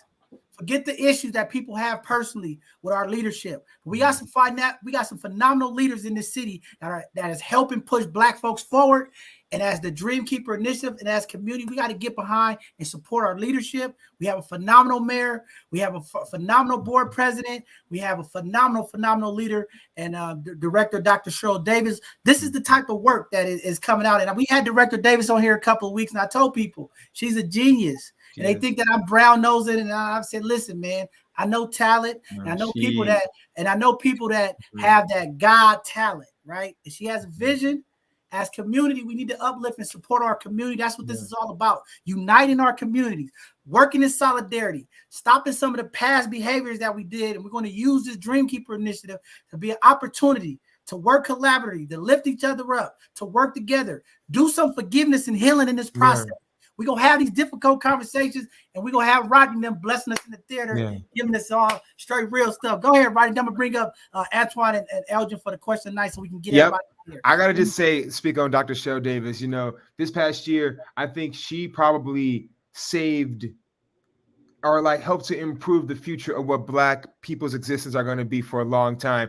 What she did is so instrumental. Y'all don't even realize it. Once a week, twice a week, 3 times a week for the past year and a half, we've been meeting in coalition to learn because we didn't understand the bureaucracy of the systems that we are born into. And she's like, nah, y'all need to understand how to have a seat at the table. Here, let me give y'all these seeds of knowledge. Like she taught us, the leaders. I'm a leader in this. I didn't understand this. And she taught us. She walked us through this. So she's the reason why. And she had the blessing from London and the blessing from also our board of the supervisor. We have a trifecta in here. This is our time. This is truly our time. We must seize this day. As Director David will say, Jean, we will have that conversation on both sides of the conversation. Definitely, I've been impacted by her greatness. And just the people that she's been putting in place to help move our community, right, yes. Rodney? And we got to, as Black folks, and this is real talk for our Black community, we got to start uplifting each other, supporting each other, stop hating on each other, congratulate, stop competing, and let's help each other. This is an opportunity to build capacity, to have some sustainability for our community, which is so needed. Every Dreamkeeper grantee plays a role in impacting the Black and brown community. We don't get that all the time. This is for our people. We are hurting right now, okay? Black America, brown America is hurting right now. We have multiple crises happening in this country. We need leaders of the community to lead. We need organizations to do their part. The gatekeepers of the community, as we call them, open up the doors, work with other organizations, help the smaller grassroots organizations build capacity to walk on the side of you so we can continue to lead the movement. Okay, we cannot have leadership in place and we fail our leadership because of our personal issues. I am calling action to all of our community leaders, all of the elders in the community. We have to stop the separation. We have to stop the divisiveness. This is the time, like Rodney just said, this is our time. The light is green. Let's go. Let's get out of our personal feelings. Let's get out of our emotions. Let's get out of our pettiness. Let's work together. Let's forgive and let's move forward as a community. And let's show these people. Y'all think they being petty with the mayor right now about masks? If this Dreamkeeper don't work, if this stuff don't go work, what you think they gonna say about that? Come on, y'all. It's our time to step up. We have to be the change. Let's be the change. Let's impact our community. Let's leave a positive tone of the Dreamkeeper Initiative and what's going on here in San Francisco. Impactful, and we just great. And I am honored and I am waiting to get my ticket so I can be there in the theater to see this Rodney go off about this Black dad, because I think that is something that is going to be very powerful. It is a real conversation. It is. Our community has been hit, tremendously with the lack of fathers in our community. That's why Brother Elgin Rose is so important. What he's doing, bringing fathers back together with their kids, having these conversations, building up our community. This is a time, people. We got leadership. This is the first time, 42 years in San Francisco, I've never seen this type of leadership. Black leadership. Wow. Put the politics aside, put the personal issues aside. Let's work together. Let's show that we can, as Black folks, unite. We can be in solidarity and we can work together. With that being said, I'm going to bring up Brother Elgin and I'm going to bring up Brother Matthews. Every Tuesday night, we always try to leave with a question of the night. I don't never know what the question is because it's always so many things. I like people to think, right? And if I gave everybody the question and they have a great prophetic, like Rodney said, answer, and I don't want that, right? I just want real talk from my people. But tonight, we're talking about there's a number of crises that's impacting us. And I want to get from you all, how do we fix some of these issues in our community? And how do we start being proactive instead of reactive? One of the biggest things in the Black community I would like to see is us not be so reactive. How do we be intentional and be proactive and get in front of some of the issues that are continuing to impact our community? And I'm talking about these issues of gun violence. I'm talking about these issues of homelessness, the food deserts, the things that impact our community every day, the unemployment. Like, how do we intentionally work together and advocate to make this change that we're being impacted every day? How do we get ahead of it? And how do we intentionally work together? Because, in the next couple of days, there's going to be a lot of things that's going to further impact us, right? We got this eviction moratorium that's ending. Unemployment in California is ending. A lot of the financial resources might be on hold if Congress don't come together, right? So we got a lot of things that are impacting us. But from you all voices, how do we fix some of these crises? How do we get ahead of it? And how do we proactively, support each other and come up with ideals that we can sustain and help each other out? That's what I want to ask everybody. You can answer whatever one, however, but I'm just throwing that out there. That's just how I'm feeling tonight. Y'all can go ahead one at a time and just go in there, and whoever want to go first, go ahead. I'll dive in. So can y'all hear me? Yep, we can hear you. So this how I deal with this. Is corny, right? But for each individual that I encounter, I share my honesty, I share my pain, my ups and downs, and as transparent as I can be, I see appreciation, and it's an invite to that man or that woman to do the same. So I was told I was helping a young girl around 16 years old, right? And so usually sometime they go to the women in the office or whatever. So wasn't nobody there. So it was like, I'll help you, right? She looking at me like, look, you're not the prototypical guy that's, person that's helping me. I'm like, look, I may not look like it, but I'm caring right now. I really care about you. And so it was funny. We broke the ice a little bit, but just that ability to relate, and just no matter who it is, just throw it out there on the table, whatever my vulnerabilities, my life, where I'm at.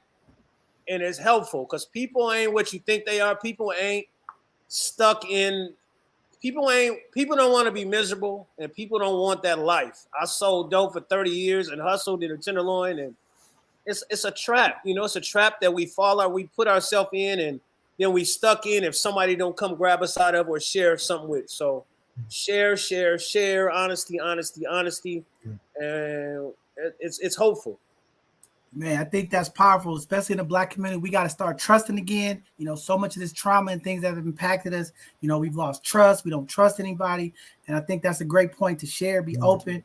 And yes, Rodney, it's a loaded question. I'm radical like that. I can't never just stick with one thing. And because it was so loaded, I appreciate, and Elgin, that was amazing. Thank you for that. Because you got to bring yourself into you're right, John. It's loaded. But what I think about is like, and my board president said that we as a people have this collective amnesia all the damn time.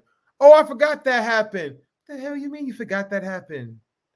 This new shiny thing is in my face. This new piece of news, I'm going to forget those refugees. Wait, what? I'm going to forget these people need help. I'm going to forget because I'm going to forget. Nah. So maybe there's a piece of like being able, and it's hard, balancing accepting new information while still holding on and cherishing, taking care of what needs to be taken care of, not letting go of that weight just because something else is in front of us. And it's a hard balancing act. Like, I don't know if we as humans are equipped with all the media and how much is thrown at us, how much we're asked to absorb all the time, or we think we need to absorb all the time. That's its own task. But we can't forget about the things that are important while we're still living our lives, and like balancing that too, so that you don't live in a depression the entire time as well, because we all have kids and lives and family and happiness, and we like to go to the water slides and music parks and listen to music and eat good food too, while we're still taking care of those who need help, who are the most vulnerable. So I think it's not forgetting about what's important and then finding balance at the same time. That was such a Libra answer. I'm in Libra season. No, Don't get off me, Aida. Get off me. I see you right now. It's Libra season. Get off me. Profound. But I think you're right, because I have been triggered, watching what took place at the border with the Haitian, people and Black folks. We got to start, I say it again. We got too much religion, too much Democratic Party. We got to start taking care of our business. We got to start supporting this stuff with George Floyd. And, this is what I was worried about. The administration changed and Black folks took their foot off the gas pedal. And it hurts me because, again, we had a president who was racist, divisive, but I felt like Black folks were starting to come together and they took these issues serious. And I feel like, this administration change have just allowed people to take their foot off. Like, we as Black folks got to stick together. When we talking about solidarity, we talking about 365 days. So do we need something angry to be always solidified behind? Do we need to have a collection that's behind a threat? Is that what we're fueled by? Trump, monster, racist, egomaniac, segregationist. Do we need his MAGA wearing hat man for us to collide behind? It seems like that. It seems like we only in movement when we're triggered, and this is what I'm talking about: proactive and reactive. So reactionary, right? But that's not. That's what I'm saying. And it's like to be intentional, to really have a plan to move us forward. That's what I'm saying. How do we pivot in the proactive mindset? Because right now, it's a loaded question. I mean, it is, but I mean, you know what I'm saying, though, Rodney? Black folks in America, George Floyd happened, we protest.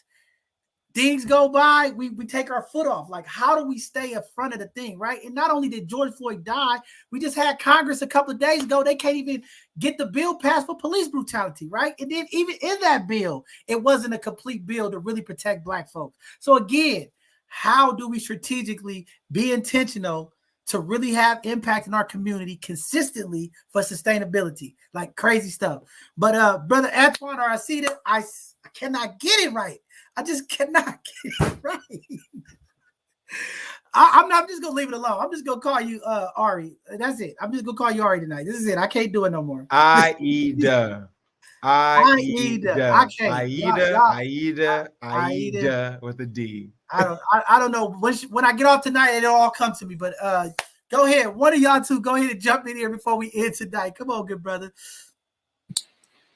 I think that's like a two-part question. So I'll start off with for the Black elites. So talking to my scholars, Black scholars, ideally we have to understand that just because we go to school, we get our master's, PhD, you might become a doctor, etc., we're not better than the community. We just somebody who made it out the hood. So to think more intentionally, sometimes a lot of the information that these billion-dollar institutions are thriving off of is off the backs of Black and brown people. So the struggle, realizing like our platform. So if you are researchers or if you have expertise in science, technology, education, environmental, to get engaged with like our stakeholders and figure out where the money lies. So it's millions, billions of dollars sitting around in these city halls that are made for community engagement. And most of the time, the Black community is not always aware of these opportunities, which leave us out of the conversation. Through my platform, it wasn't good enough for me to go to Tougaloo College, which is a historical Black college, and going to Brown University, which is an Ivy League. For myself, I went for the community. So yeah, people might not be able to pay $70,000 to go to school, but I was. So whatever I can to expand our expertise and be able to uplift the community, that's what I'm going to do. The second part, to be proactive, I think intergenerational learning need to take place. So just because John and Rodney and Elgin and Donna, Dale, Dr. Davis, whoever might be older than me, doesn't mean that they can't learn something from me, and vice versa. So I think a lot of the time, so even when we think about the Black Panther Party, when we think about Marcus Garvey, the civil rights movement, as we looking at all these aspects that connect us, most of the time we are trying to reinvent something that already been going on. So a lot of these things that we've been addressing, like Black people have been addressing since the beginning of slavery. So to stop pushing ourselves away with this ageist identity, or like our queer identity, or if we straight, or if you women, or we men, respecting Black women, I think like these are all critical points to move our society forward. If we constantly create this divide amongst ourselves, I don't think we can ever address something within the Black community, because it's so quick to, oh, well, I made it, so who cares whoever else made it. So I'm in the time period where technology is so available and knowledge is so available. It kind of would be a disservice for me to kind of turn my back on the community when I know we're in a time period where racism is at its peak again. But we're in a time period where we can redirect the narrative. So we got to come together, regardless of if we're indifferent. We have to listen to each other when we're upset. We have to sit in those emotions and be willing to like forgive ourselves for some of the information that was taught to us. We got to get past oppression. We got to sit down and address mental health. We got to sit down and really understand that we are all we got. Our allies. So like you were just talking about with the Haitians, the Mexican community was helping Haitians get through the Rio River. So you got to think about like how we're more connected than we are divided. And I think white supremacy, white ideology has created that in our community. And I think that's what we need to get past. We have to stop trying to be like the white man and remember like who we are, the beginning of life, the structure of ourselves, and remember that we have a purpose. And we hear people, we hear like the chimes of people that, like, I hear people saying, I see you and I want to walk with you. We got to go get our people, you know? That's real. We got to go get them. Man, that is deep, man. Aida, is that it? I got it. Off the dot. I got it. Aida, come on, give us something, Queen. We need to hear it. Come on, give us. Yes, I mean, I'm gonna slow down something that Elgin said. Other people are not what you think they are, and I think that like the first thing that came to my mind was, you know, when you asked this question, was listening to one another. And, you know, I think sometimes that sounds really heady, like you have to, I don't know, like go out and interview folks that you don't know. But sometimes I realize that I don't even like listen to my own mom. Like, I don't even have time to like listen. I had a friend text me today and say, hey, do you have 5 minutes? And I was like, yes. I did not really have that 5 minutes, but I was like, no, this is the most important thing, is finding time to make space for the people that you have direct access to, and make space to like listen to their, whatever is going on with them, listen to their story, make space for their story. Because if you can't like listen to the people you have direct access to, and with that balance and with that calm, then it's really hard to make space for people who are really different from you, or for people you don't have any context to share with, or that are really triggering because they're just anti who you are. And I really think that like that was one of the most transformative things that happened to me was it last year? Was it 5 years ago? 2020 was last year. But last summer, right in the midst of all of the protests, my mom had like gone to some workshop, again, everyone listen to your guardians. But, you know, she called me and she said, hey, I met this really interesting woman and she has a poetry program that she's trying to create. Can you talk to her? And in the midst of all of these things happening out in the world where I feel like I could show in a really presentational way my support, I ended up really just getting to work for a summer program where I just got to listen to young Black kids write poems. And just the act of being able to hold space and say, oh, I really like this thing that you did. Oh, that was a really beautiful thing that you described. Or that was really vulnerable of you. Thank you for sharing that. I really realized through that experience how powerful and necessary the thing that I'm already drawn to of like listening, sharing stories really, really is, because it was just making space to listen to someone, because sometimes that reactionary thing that you're talking about is amplified when nobody listens to you. You know, it's amplified. You're driven to be reactionary when you feel like nobody hears you. And every feeling that we have isn't the core of who we are. That's one piece of how vast every human being is.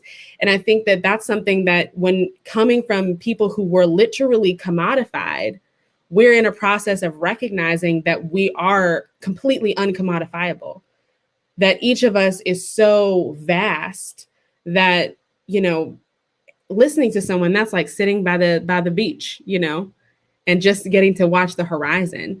So, you know, I think that that's a really powerful action, just like listening to the people in your life and the people that you have access to, and finding ways to make space.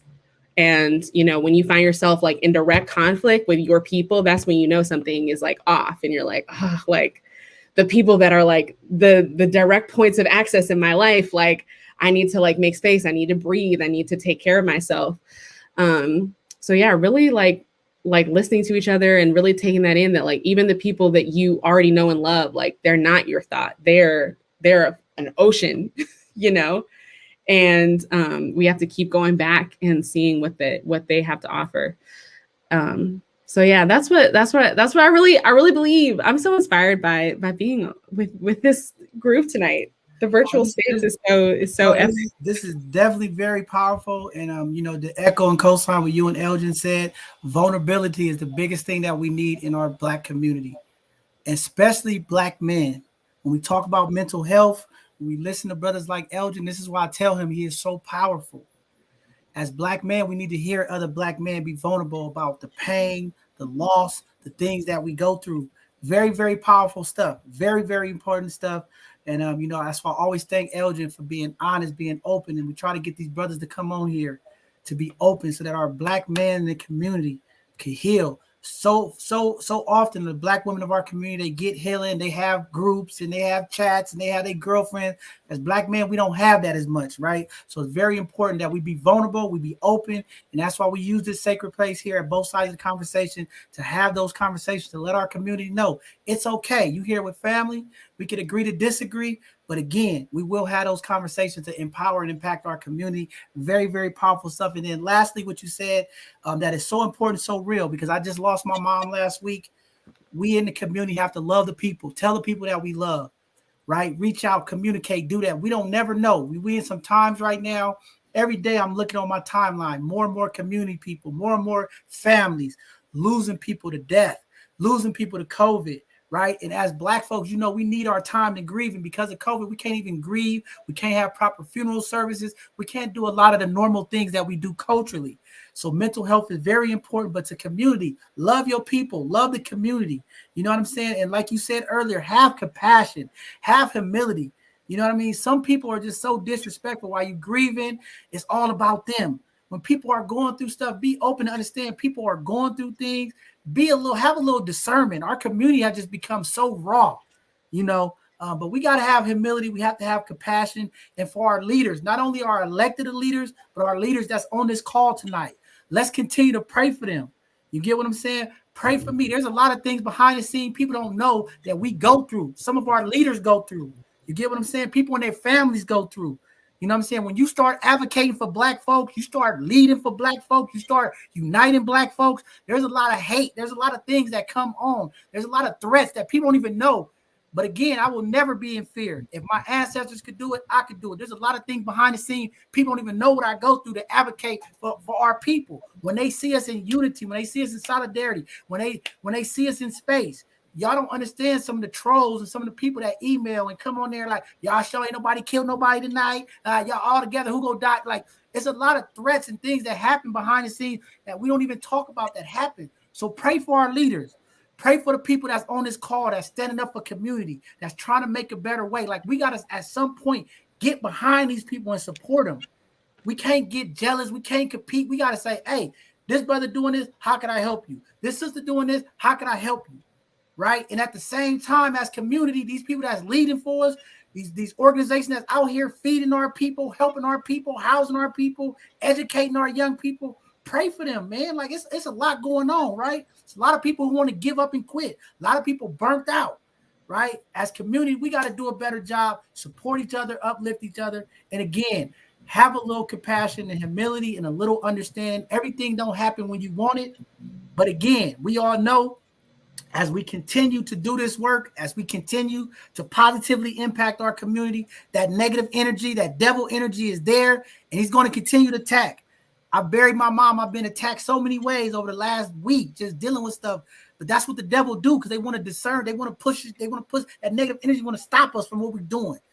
You know what I'm saying? And we just got to keep pushing forward, and we got to keep doing what we do. And it starts with each one of us uplifting each other. I see the East Oakland Collective. God bless them for the work that they're doing. They are feeding our people, blessing our people. For our folks in Oakland, if you need a resource, if you're having hard times and you're looking for some meals, they are out there 3 times a week blessing our community. Please connect with them. This is what this is about. This is what both sides of the conversation about.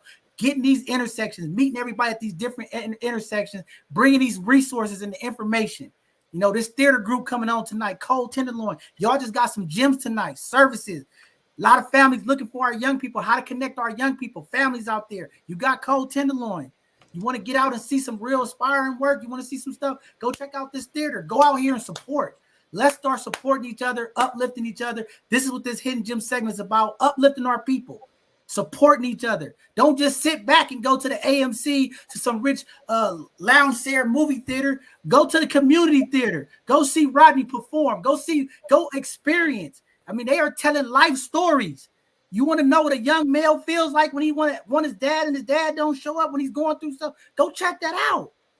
Real life experience. And I know he's going to do a great job. Y'all see his personality, energetic, fun, loving, real, from the community. Let's go support our people. $30. I see everybody buying Birkin bags, Gucci belts, going to Cancun. You got $30. Let's fill this theater out, community. Let's show up and let's sell this theater out and make sure that our brother is supported. And let's continue to support the work of our leadership in our city that we so graciously have. We got a phenomenal mayor. We got a phenomenal board president. We got a phenomenal leader at the Human Rights Commission that are fighting for our community. And we got Cold Tenderloin. We got the theater. We got Push Dance. Man, let's go, community. You should wake up in the morning proud. There's no reason why we can't fill this theater out. August 16th, or October 16th, October 17th. I'm looking for my both sides of the community, both sides of the conversation community. Let's go out there. Let's support this group. All my families out there looking for services for our young people. Cold Tenderloin. Come on. They got a phenomenal program. Let's impact our youth. Let's enrich them with information. Let's lead by example. Let's do our part, community. Let's be the change. Let's work together. I love tonight's segment. I know it's, but this has been real. This has been powerful. Thank you all for so graciously holding on. I know it's longer than normal, but these type of people we need to embrace. We stay up and watch reality TV. We stay up and watch things that does nothing for us. You have an opportunity tonight. You just met some phenomenal people that can impact not only you, but our community. Let's get behind them and support them. With that being said, we're going to start wrapping up tonight. I know I went long-winded. I went preacher on them. I think I did a benediction tonight, but we're going to go ahead and wrap this thing up and get our hidden gems out of here so they can relax and be with their family. And we're so gracious that they were here. I'm so honored to have these folks that was here tonight. This is just amazing, great conversation. But this Thursday, we're going to have another live segment. As you all know, every Thursday, we have our Educational Thursday community. Like she said earlier, don't just climb the educators on the ladder. Don't just become successful and forget to come back and bless your people. This Educational Thursday is for all of our phenomenal scholars out there and our people that's climbing the educational and corporate ladder to come back, do a PowerPoint presentation, and educate our community on some of that information that we get sometimes that y'all know our community don't get. We've had financial literacy. We've had lawyers. We've had mental health. Let's continue to not just clam the letter and forget about our people. Let's take some of that knowledge, come back and educate our community. And you could do that on our Educational Thursday. If that is you and you have a PowerPoint presentation that you think is some great information for our community, please sign up as one of our Educational Thursday. Be a presenter. Come present some new information to our community. We're trying to break this poverty chain. We're trying to build generational wealth. We're trying to mentally heal. There's a lot of things that we need in our community. Come back and bless our community. And then this Sunday at 2 p.m., please join us, community. Every Sunday, this is our community conversation. This is the time that we educate. We bring awareness. We talk about the issues, and we come up with solutions with our community about these issues that impact our community. This week, we are talking about substance abuse. For you all that know, in San Francisco, we have lost over 700 people to fentanyl. We've lost loved ones, close people, to opiates. This crisis is impacting our community. And as things get harder, sometimes people go to substance abuse. We want to bring on the right people. We have some organizations that's going to come on, talk about their services, what they provide, and just talk about some of the things that we can do collectively as a community to help our people that are in need right now. We got a lot of people on these streets. Substance abuse is real. We want to make sure that we prevent our young people from getting in that intersection. So a great conversation this Sunday. Looking forward to seeing y'all. And then next Tuesday, we'll have another segment like tonight. We'll have more hidden gems, more Black and brown businesses, and more phenomenal people in our community that's impacting our community positive. So thank you all tonight for joining it. Thank you all, my hidden gems here tonight. You all were phenomenal. You rock. Rodney, make sure you get me the flyer so I can continue to blast it out to community up into the day of the event. Brother Thompson, Brother Simpson, we got to get you on. And my guy, Mr. Joffrey, we got to get them on to do their theater work that they do.